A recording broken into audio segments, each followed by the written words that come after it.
Alléluia, gloire à Dieu, précieux auditeurs, gloire à Dieu, précieux peuple du Seigneur. Je suis l'archevêque Jacques Junior Longo ce soir pour vous servir et surtout pour passer un message très important en ce moment-ci. Nous pouvons tous voir la condition dans laquelle la nation se trouve actuellement et l'Église se retrouve au milieu de cette condition. C'est important dans un tel moment que nous, l'Église du Seigneur, nous les saints du Seigneur, nous puissions savoir comment dans un tel contexte continuer à nous préparer pour la glorieuse venue du Messie. En quelques minutes, nous allons dire une prière et par la suite ici, je vais partager quelque chose d'important avec nous en ce moment vraiment crucial, à ce moment vraiment important de la parole de Dieu, quelque chose dont nous-mêmes nous pouvons déjà imaginer la portée avec le message que nous avons reçu ici il y a quelques mois. Donc nous allons prier. Puissant Père Seigneur, je veux te bénir et te rendre grâce dans le précieux nom de Jésus. Je te remercie pour ce moment où tu nous accordes un peu de ton temps, ton merveilleux et glorieux temps pour que nous puissions discuter de ce qui concerne ton royaume avec tes saints. Et avec ton peuple, tous ceux-là qui de près ou de loin entendront ce message et même verront cette vidéo.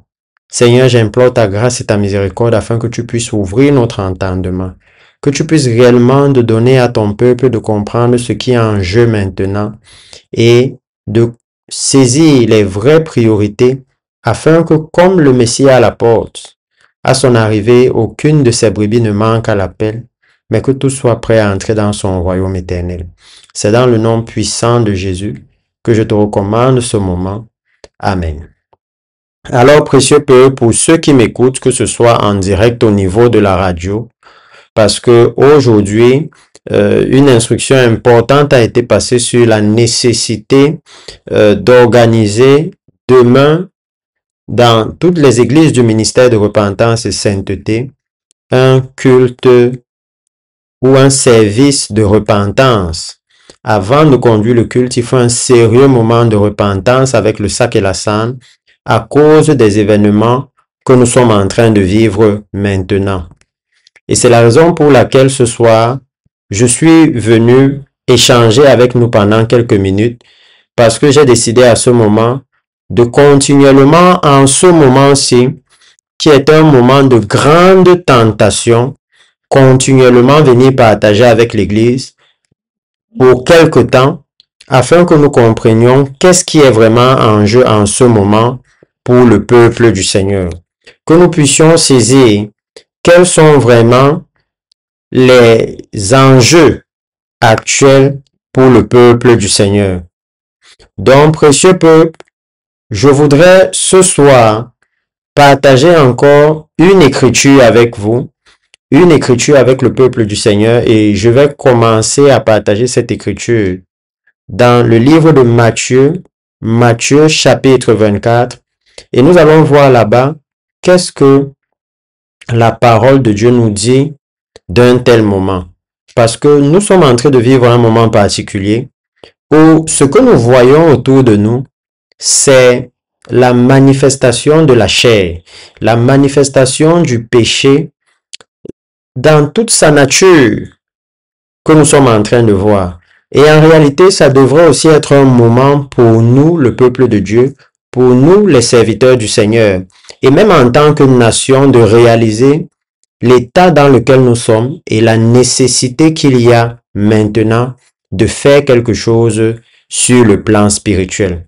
Alors, permettez-moi, comme j'ai dit, de lire ici le livre de Matthieu, Matthieu chapitre 24, Matthieu chapitre 24, et je vais lire à partir du verset 4 directement parce que nous n'avons pas assez de temps dans ces courtes séances d'exhortation, mais aussi d'enseignement sur le temps dans lequel nous sommes.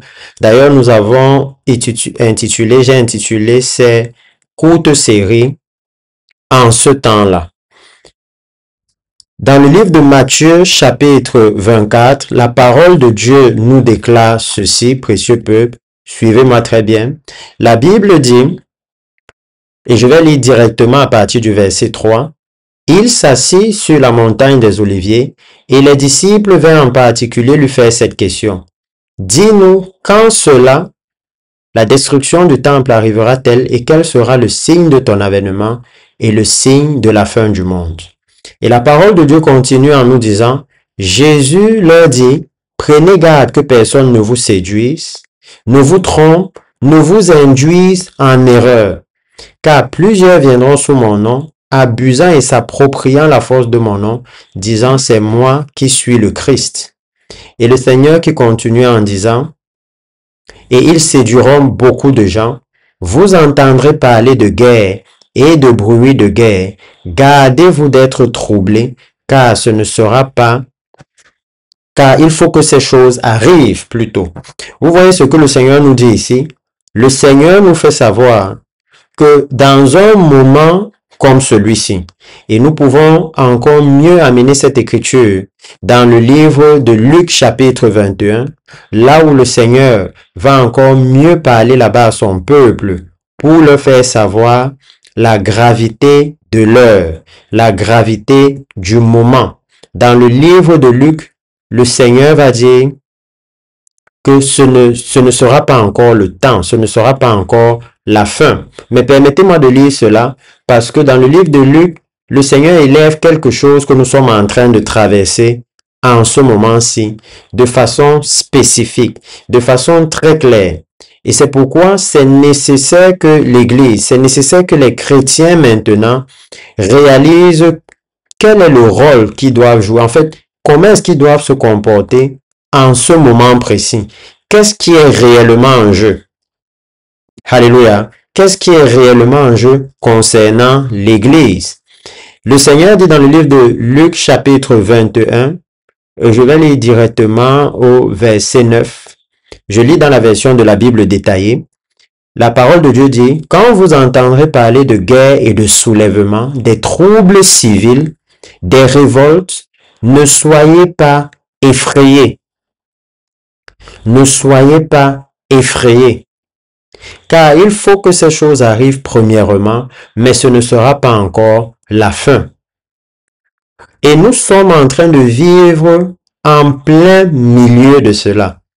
Nous sommes en plein milieu de cela. Et pour nous, l'Église, l'instruction est ne soyez pas troublés. Pour nous, l'Église, c'est ne soyez pas effrayés. D'une autre façon, le Seigneur demande à l'Église en ce moment-ci de rester focalisé, de garder les regards sur ce qui est important à cette heure-ci, de ne pas perdre de regard ce qui est nécessaire pour le Seigneur, ce qui est nécessaire pour nous. Que les situations actuelles ne mettent pas l'Église dans quelque confusion que ce soit et ne fassent pas que nous perdions de vue ce qui est important. Parce que nous sommes en train de vivre ce que les Écritures disent. Quand même la parole de Dieu nous fait savoir que l'amour d'un grand nombre se refroidira. Nous sommes en train de vivre maintenant la manifestation même de la chair et du péché dans la nation. Parce que nous voyons, regardez par exemple sur les réseaux sociaux, la quantité de fausses nouvelles qui circulent, c'est littéralement impossible de savoir mais où se trouve la vérité. Qu'est-ce qui est juste? Nous sommes à un moment où c'est même presque impossible pour un chrétien de s'engager sur un débat ou sur un autre, même de donner un avis, parce que quel sera le socle de cet avis? Est-ce que c'est vrai? Est-ce que c'est faux?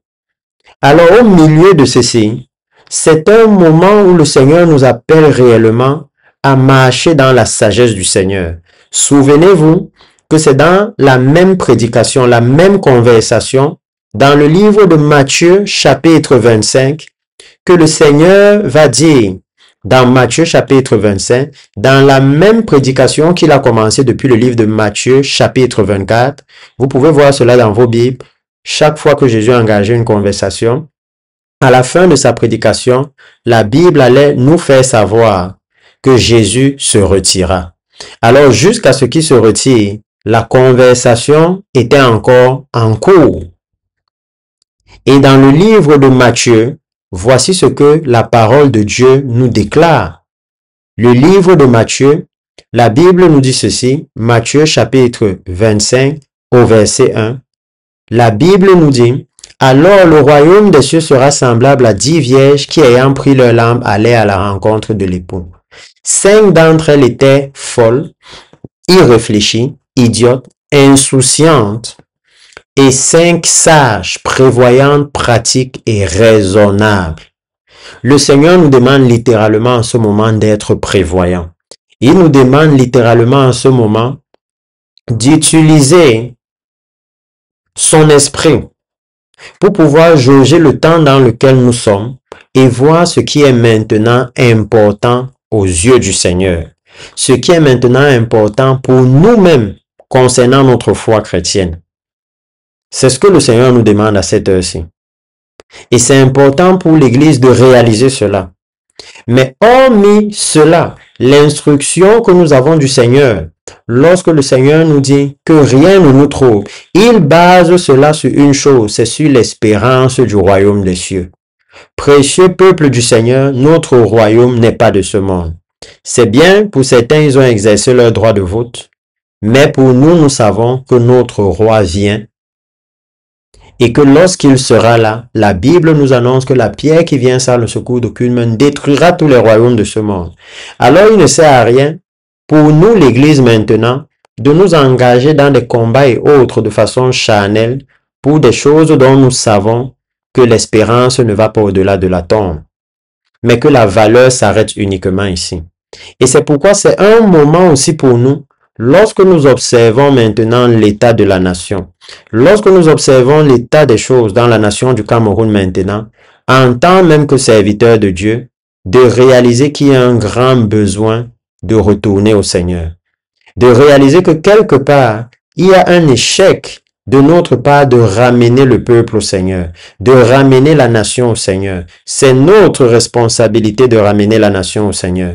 Mais quand vous arrivez à un moment où même des serviteurs de Dieu commencent à avoir un langage favorisant la manifestation de la chair, commencent à avoir un langage qui montre que nous-mêmes, nous ne sommes pas encore déconnectés des choses de ce monde, que nous-mêmes, l'Église, nous n'avons pas encore compris que ce monde est dirigé par l'ennemi, qui ne vient que pour détruire, pour tuer, pour égorger. Alors, il y a un grand problème.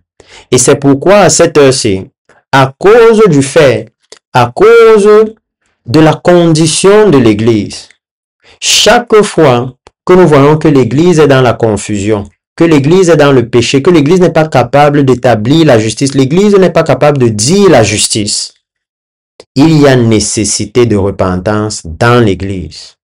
Et il y a même nécessité de repentance dans la nation. Nous voyons le tribalisme dehors maintenant.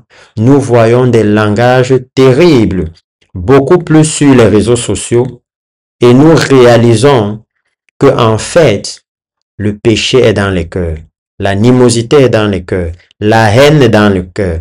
La seule façon de se détourner de cela maintenant, c'est par la voie de la repentance. C'est en se détournant maintenant de l'idolâtrie, de toute l'espérance que nous avons mis dans les choses de ce monde. Parce que c'est toute cette déception, la déception qui vient de notre espérance dans les choses de ce monde, qui fait en sorte que maintenant, les hommes sont en train de manifester. La nation du Cameroun est littéralement en train d'être exposée à la face du Seigneur comme une nation idolâtre, comme une nation où il n'y a pas la crainte de Dieu. Parce que quand on écoute les discours, quand on voit les partis pris pour des hommes,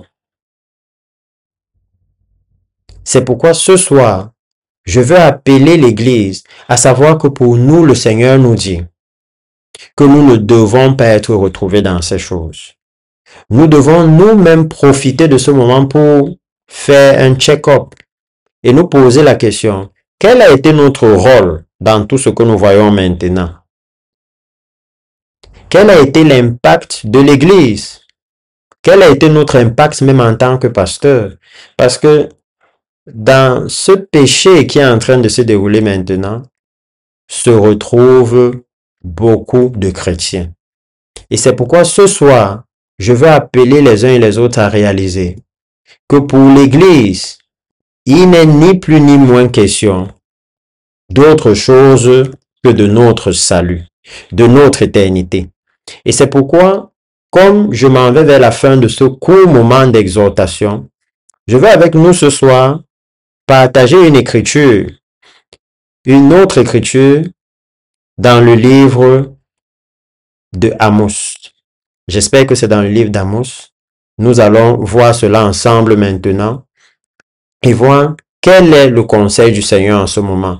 Dernièrement, sur une chaîne de radio, quelqu'un m'a demandé, et lorsqu'il y a l'injustice, comment est-ce que le chrétien doit se comporter en face de l'injustice?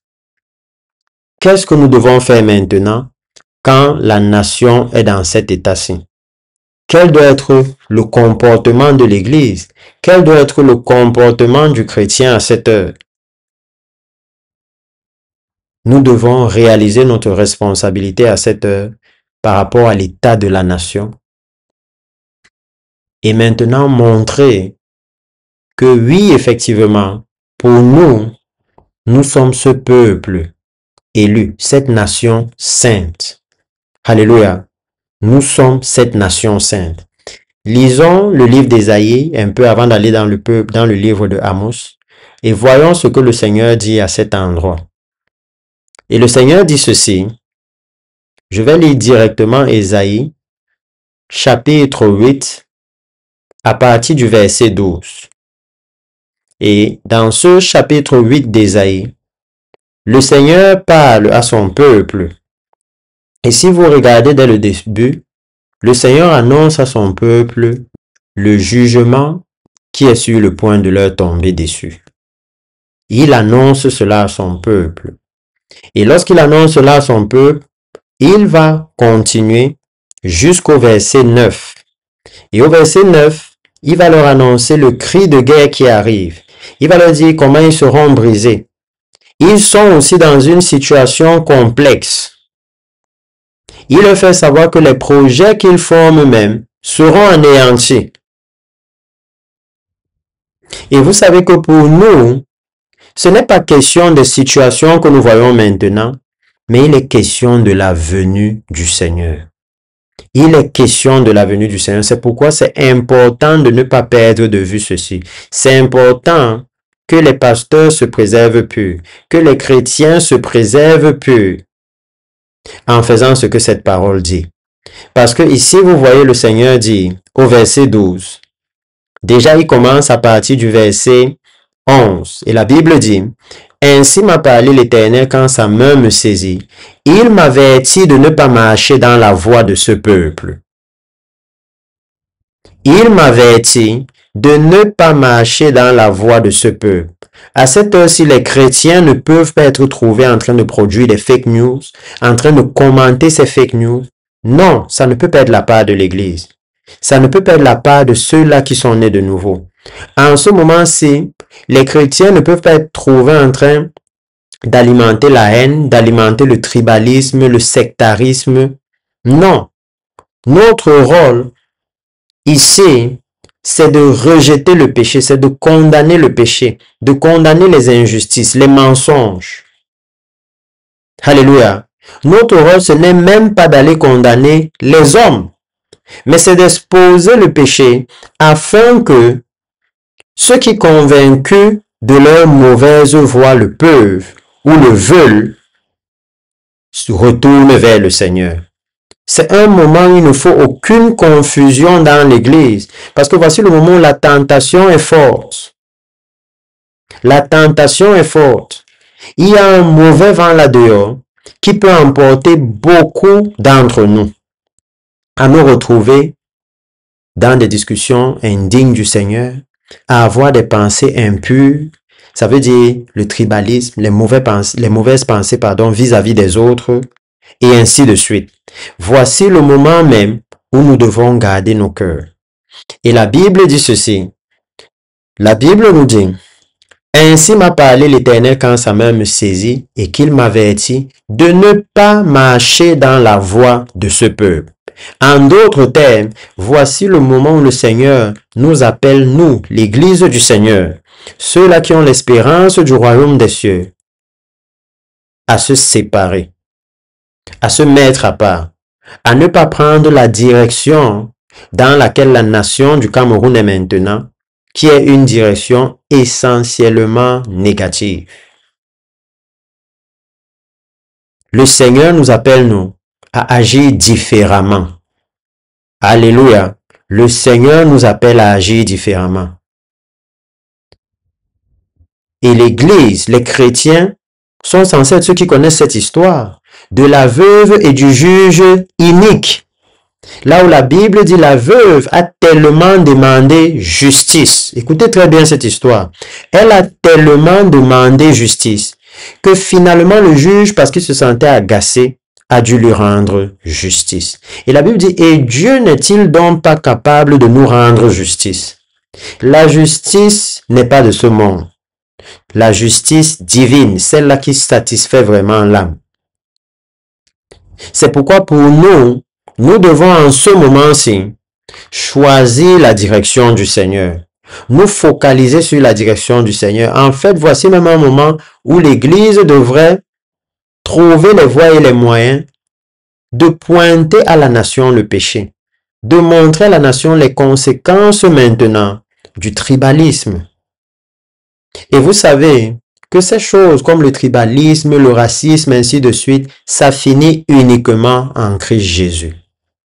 Parce qu'en lui, nous avons tous un même Père. En lui, nous sommes tous une même race, un même peuple, le peuple du Seigneur.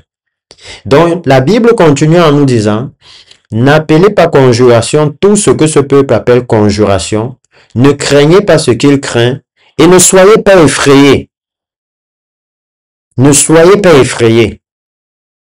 À ce moment-ci, il y avait des conjurations au milieu du peuple. Il y avait, je vais le dire tel que la Bible dit, il y avait des conspirations, il y avait des mauvais plans, il y avait des mauvais projets. Et Dieu lui disait, ne soyez pas dedans.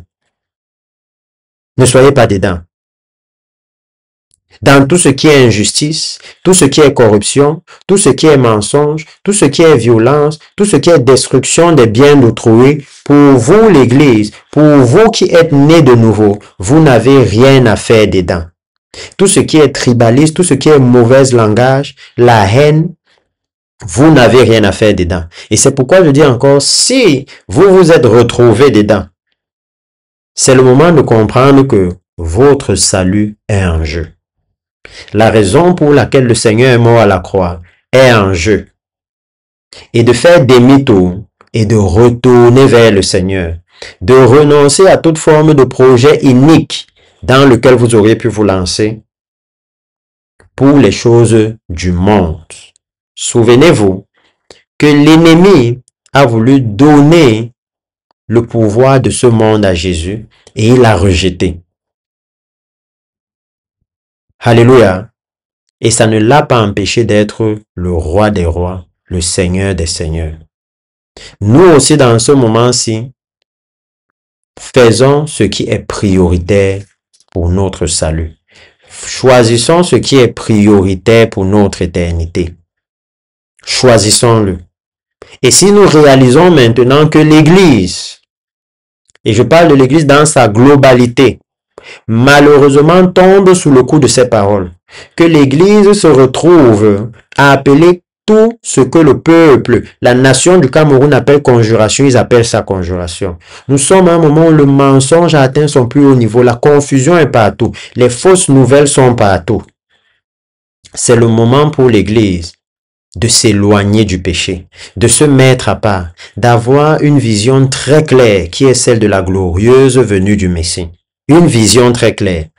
Et le Seigneur ici dans la Bible va continuer en disant, n'appelez pas, laissez-moi recommencer par là, n'appelez pas conjuration tout ce que ce peuple appelle conjuration, ne craignez pas ce qu'il craint et ne soyez pas effrayés. Ne soyez pas effrayés. De la même façon que la Bible nous dit que non, ne soyez pas effrayés lorsque vous allez voir ces choses. Le Seigneur aussi nous dit maintenant, ne soyez pas effrayés. Alléluia. Il demande à l'église de ne pas être effrayée.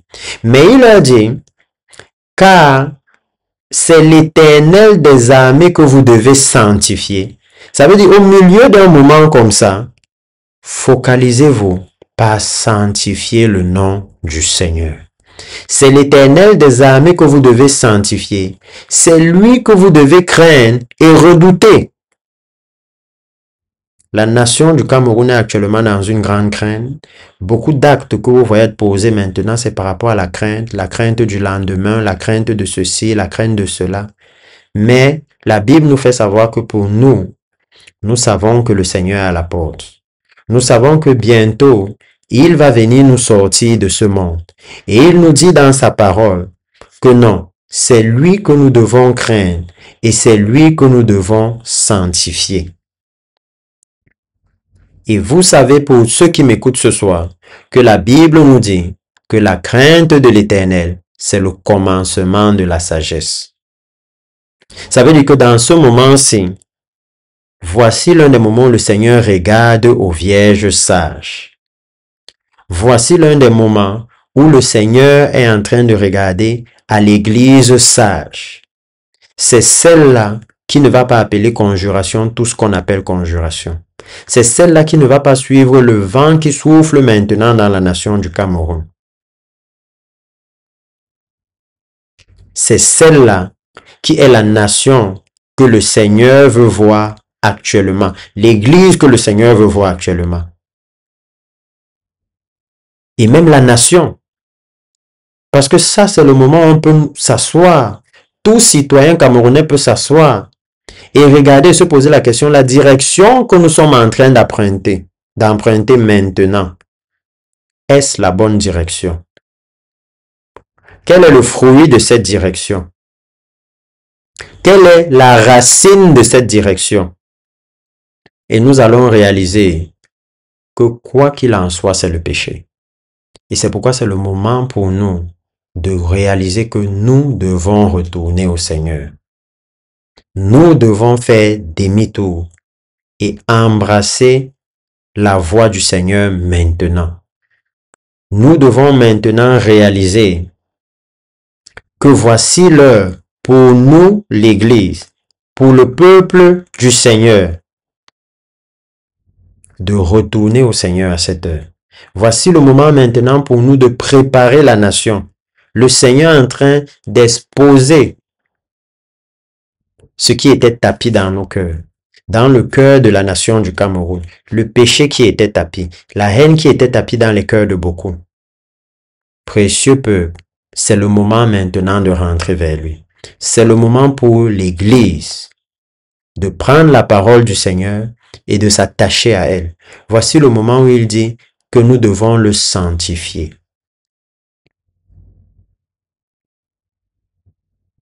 Nous devons sanctifier son nom. Ça veut dire que les actes que nous devons poser maintenant doivent démontrer combien le Seigneur est saint. Et j'ai envie de terminer ceci par ce passage du livre, je pense c'est de Amos que j'ai parlé tout à l'heure. Laissez-moi voir ce passage. Le livre de Amos chapitre 5. Amos chapitre 5. Verset. Je vois là où je vais commencer. Hein. Et je vais même commencer dès le début au verset 1. Parce que c'est la situation d'une nation. Mais c'est aussi la situation même de l'Église. Parce que nous tous nous accordons à le dire. L'Église est le reflet, la nation est le reflet de ce que l'Église est. Mais c'est très facile après de dire, oh non, nous on n'est pas concernés. Nous sommes concernés. Mais sur l'aspect spirituel. La Bible déclare, écoutez cette parole, cette complainte, Amos chapitre 5, que je prononce sur vous, maison d'Israël. Elle est tombée, elle ne se relèvera plus, la Vierge d'Israël. Elle est couchée par terre, nul ne la relève. Et vous voyez dans ce moment-ci, plusieurs disent, oh non, les autres nations disent que non, on n'a pas besoin de les aider, qui se débrouillent eux-mêmes.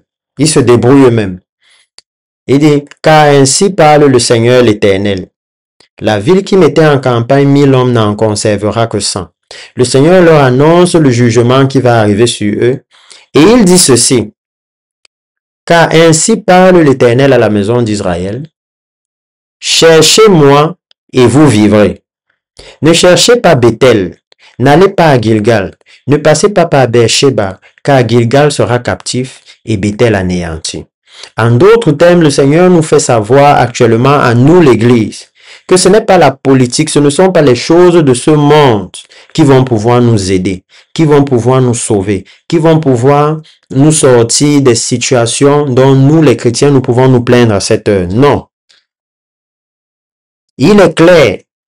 Il dit non, ne cherchez pas ceci, ne cherchez pas cela. Et on pourra aller plus loin pour comprendre les messages spirituels qu'il y a derrière.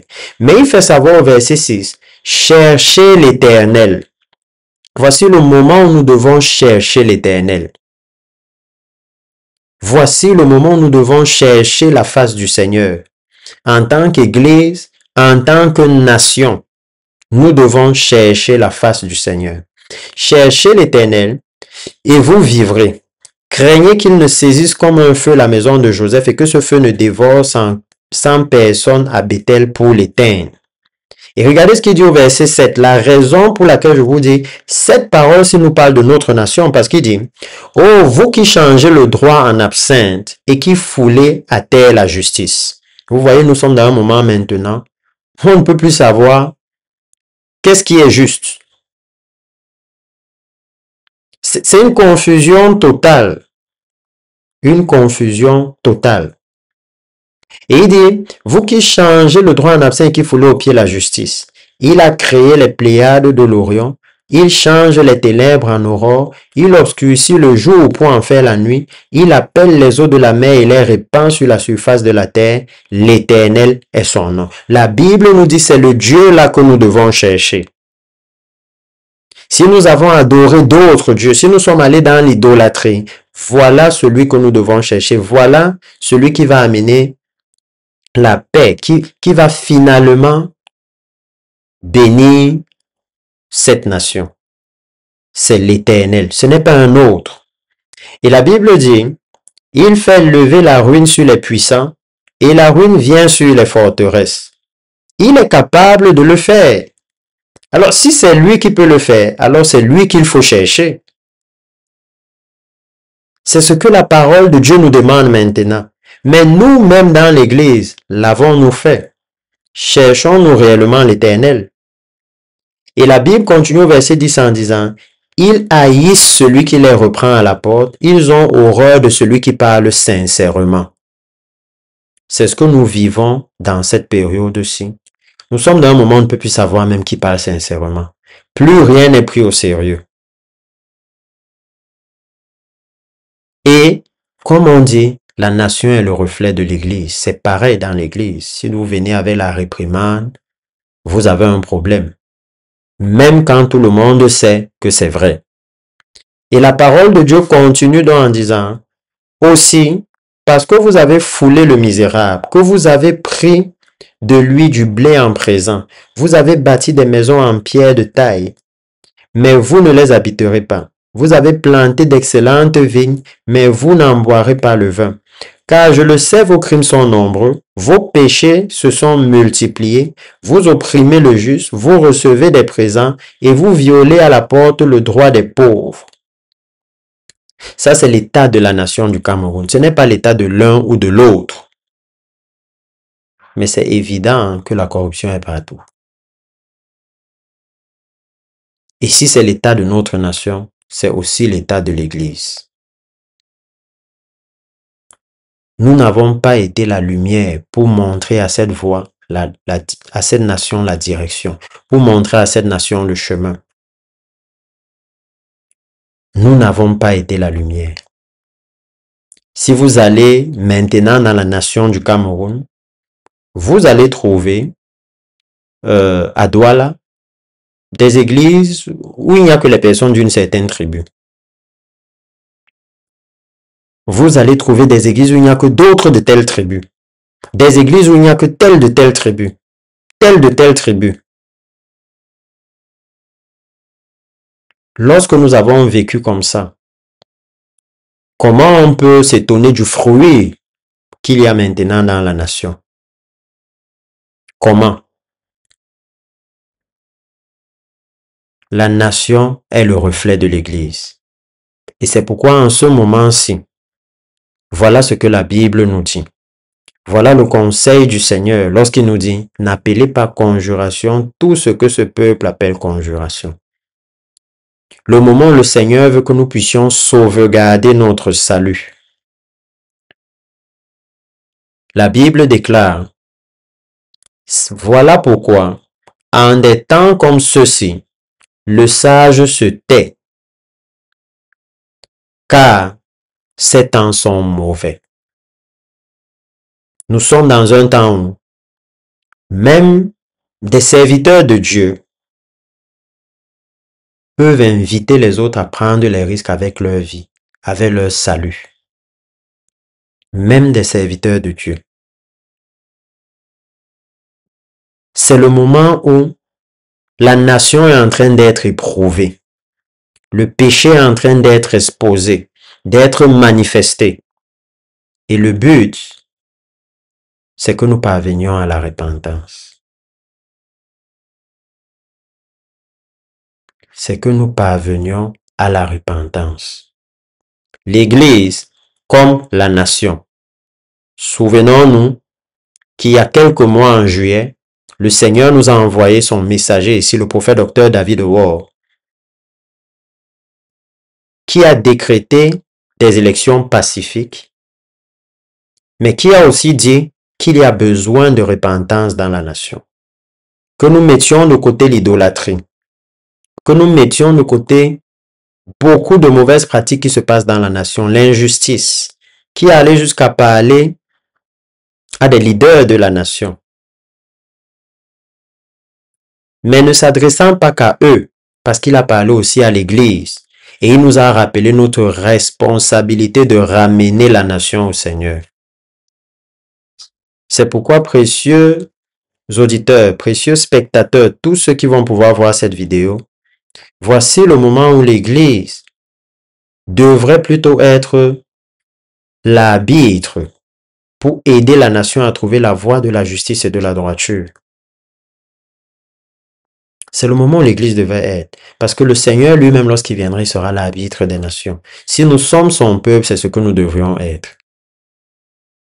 Nous ne pouvons pas être de ceux-là qui appellent conjuration tout ce que cette nation est en train d'appeler conjuration maintenant. Mais la Bible dit que nous sommes censés être les enfants de la paix. Et cette parole se termine au verset 14, lorsque le Seigneur dit, ou je vais dire à partir du verset 14, « Recherchez le bien et non le mal, afin que vous viviez, et qu'ainsi l'Éternel des armées soit avec vous, comme vous le dites. Haïssez le mal et aimez le bien, faites régner à la porte la justice, et peut-être l'Éternel des armées aura pitié des restes de Joseph. » C'est le moment pour nous de choisir dans ce moment le bien. Vous voyez, quand le Seigneur dit rechercher, ça veut dire que nous devons faire un effort. C'est volontaire. Nous devons volontairement à ce moment-ci choisir de rejeter le mal. Choisir de chercher la paix, de chercher l'harmonie. Volontairement faire ce qu'il faut pour parvenir à ça. Volontairement. C'est pourquoi, dans ce moment-ci, au vu de la prophétie que le Seigneur a déjà donnée à cette nation, et au vu même de l'état de l'Église, du fait qu'il n'y a pas eu de réelle obéissance à cette parole de repentance nationale, c'est important que demain, toutes les églises du ministère de repentance et sainteté, toutes celles qui ont embrassé ce message, puissent avoir un moment avant de continuer leur culte, la priorité à la repentance, à parler au Seigneur, à amener nos fautes devant le Seigneur, à implorer sa grâce et sa miséricorde sur nos vies, à confesser nos fautes, afin que, comme la Bible dit, qui sait, qu'il puisse nous pardonner, qu'il ait miséricorde de nous et de notre nation, et qu'il laisse derrière lui sa faveur et sa grâce pour tous. Que le Seigneur vous bénisse abondamment. Nous sommes dans un temps vraiment critique. Comme je l'ai dit, je souhaite pouvoir venir vers vous assez régulièrement dans ces jours-ci avec un programme particulier. Ce sera toujours le soir que j'ai baptisé en ce temps-là. Dans les Écritures, lorsque le peuple de Dieu traversait un temps comme celui-ci, rempli d'injustice, de confusion, de mensonges, de tromperies, là où la vérité avait disparu, il leur disait, en ce temps-là, n'appelez pas conjuration tout ce que ce peuple appelle conjuration. Recherchez le bien et non le mal. Il leur disait, en un temps comme celui-ci, le sage se tait. Il ne met pas sa bouche dans n'importe quelle conversation parce que le péché est tapis partout. Si vous regardez les réseaux sociaux, c'est rempli de mensonges, c'est rempli de tromperies, c'est rempli de fake news. Alors pour nous, choisissons de discuter de ce qui concerne le royaume. Choisissons volontairement de nous focaliser sur ce qui nous prépare pour la venue du Messie. Parce que le Seigneur a dit, ne soyez pas troublés devant ce type de situation. Ça veut dire que ce type de situation n'a pas ou ne devrait pas avoir la capacité de nous retirer notre salut, qui est ce qui nous accorde la paix que le Seigneur Jésus nous a laissée. Donc, ce soir ou par cette vidéo, s'il y a un chrétien, s'il y a quelqu'un qui écoute ce message ou qui suit cette vidéo et qui réalise que effectivement je me suis laissé emporter. Je me suis laissé emporter par toutes ces histoires. J'ai commencé à croire à l'histoire qui sortait de là-bas, à l'histoire qui sortait d'ici, à l'histoire qui sortait de là-bas. J'ai perdu le sens du jugement. J'ai commencé à accuser un tel sans preuve, à dire qu'un tel a raison sans preuve. Nous savons tout ce que la parole de Dieu dit pour nous. Et c'est la raison pour laquelle il dit, en des temps comme celui-ci, le sage se tait. Profitons de cette heure-ci pour retourner au Seigneur et implorer sa grâce. Nous allons dire ensemble cette prière de repentance. Précieux Seigneur Jésus, j'ai entendu ta parole ce soir et je reconnais, Seigneur, que dans cet temps-ci, dans le contexte où nous sommes, mes pensées ont été souillées. Ma langue, Éternel mon Dieu, a été souillée. Seigneur, les choses que j'ai vues et même entendues m'ont souillé. Je reconnais, Seigneur, qu'en tant que chrétien, je n'ai pas été un instrument de paix. Je n'ai pas manifesté la nature de tes fils. J'implore ta grâce et ta miséricorde afin que tu me pardonnes. Lave-moi dans le sang précieux de Jésus. Renouvelle en moi un cœur bien disposé. Enlève toute semence de tribalisme, toute semence de sectarisme, de division, de haine, d'amour du monde, des choses du monde, du pouvoir du monde. Et aide-moi, Seigneur, à demeurer dans ta présence et à rester focalisé sur ta sainte parole et tes promesses. C'est dans le nom puissant de Jésus que je te prie. Je suis né de nouveau. Amen. Pour tous ceux qui ont voulu retourner au Seigneur à cette heure, que le Seigneur vous bénisse abondamment. C'est le moment où j'invite aussi les hommes de Dieu à prendre un moment comme celui-ci très au sérieux. Beaucoup d'âmes sont en train de s'égarer maintenant. Ne laissons pas l'ennemi égarer le peuple du Seigneur et égarer toute une nation. Que le Seigneur vous bénisse abondamment. Je suis l'archevêque Jacques Junior Longoria du ministère de repentance et sainteté. Shalom, shalom.